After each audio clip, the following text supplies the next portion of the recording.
Welcome back today match prediction and highlight. তো কেমন আছো তোমরা? আজকে আমি আলোচনা করব Pakistan super league 2024 match number 20 নম্বর ম্যাচ, যেটা খেলা হবে ইসলামাবাদ ইউনাইটেড ভার্সেস পেশাওয়ার জার্মি। খেলাটা হবে আজ 4 মার্চ 2024 ইন্ডিয়ান টাইমে সন্ধ্যে 7:30 PM খেলা। আর যদি আমি পাকিস্তানের লোকাল টাইম দেখি, পাকিস্তানের লোকাল টাইমে সন্ধ্যে 7 PM 7 PM খেলা হবে রাওয়ালপিন্ডি ক্রিকেট স্টেডিয়াম, রাওয়ালপিন্ডিতে খেলা। তো প্রথম আলোচনা করবো রাওয়ালপিন্ডির ওয়েদার কন্ডিশন নিয়ে। ক্লিয়ার স্কাই আছে, নো রেন, এই সময় 13 ডিগ্রি সেলসিয়াস আছে, ঠান্ডা ওয়েদার আছে। পিচ যদি আমি ক্যালকুলেশন করি, তো এখানে একটা কথা বলবো, রাওয়ালপিন্ডি হলো স্পিনার পিচ। ফার্স্ট বল এখানে কাজ খুব কম করবে, স্পিনাররা বেশি অ্যাডভান্টেজ পাবে।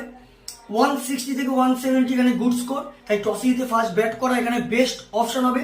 টস ভাইটাল হয়ে যাবে, টসে জিতে ফার্স্ট ব্যাট করতেই হবে। ইসলামাবাদ ইউনাইটেড যদি আমি প্রেডিক্ট 11 দেখি, Alex Hales, Colin Munro, Agha Salman, Shadab Khan captain, Azam Khan wicket keeper, Jordan Cox, Imad Wasim, Faheem Ashraf, Naseem Shah, ওয়েন শাহ, রুমেন রেইজ।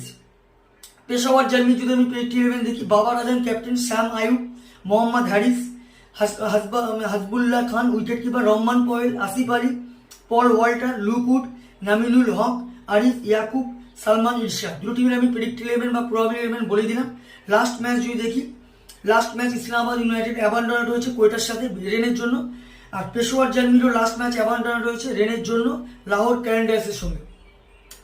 তো যাই হোক, ইসলামাবাদ ইউনাইটেড ভার্সেস পেশাওয়ার জার্মি দুটো টিম যদি পার্সেন্টেজ ক্যালকুলেশন হয়, আমি 50-50 বলবো। তো আমার ক্যালকুলেশন আজকে match winner Islamabad United win this game.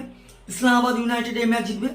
আর যদি এখানে টপ ফ্যান্টাসি পিক দেখি, কারা কারা এই ম্যাচে পারফর্ম করতে পারে, ইসলামাবাদ ইউনাইটেড যদি টপ ফ্যান্টাসি পিক দেখি, অ্যালেক্স হেলস, আগা সালমান, সাদাফ খান আর নাসিম শাহকে টপ ফ্যান্টাসি পিকের মধ্যে রাখবো। পেশাওয়ার জার্মিকে যদি টপ ফ্যান্টাসি পিক দেখি, শ্যাম আয়ুব, মোহাম্মদ হ্যারিস, রহমান পওয়েল, নামিনুল হককে টপ ফ্যান্টাসি পিকের মধ্যে রাখবো। রানের যদি ক্যালকুলেশন করা হয়, যদি ইসলামাবাদ ইউনাইটেড ফার্স্ট ব্যাট করে, তো আমার ক্যালকুলেশন 170 থেকে 180 করবে। 20-25 রানে ইসলামাবাদ উইন হবে, এটা আমার ক্যালকুলেশন। আর যদি পেশোয়ার জার্মি ফার্স্ট ব্যাট করে, তো আমার ক্যালকুলেশন পেশোয়ার জার্মি 150 থেকে 160 মধ্যে রেস্টিং হবে, যেটা 5 কি 4 উইকেটে ইসলামাবাদ ইউনাইটেড উইন হবে। তো ভিডিওটি ভালো লাগলে লাইক করো, শেয়ার করো, কমেন্ট করো আর সাবস্ক্রাইব করো। বাই।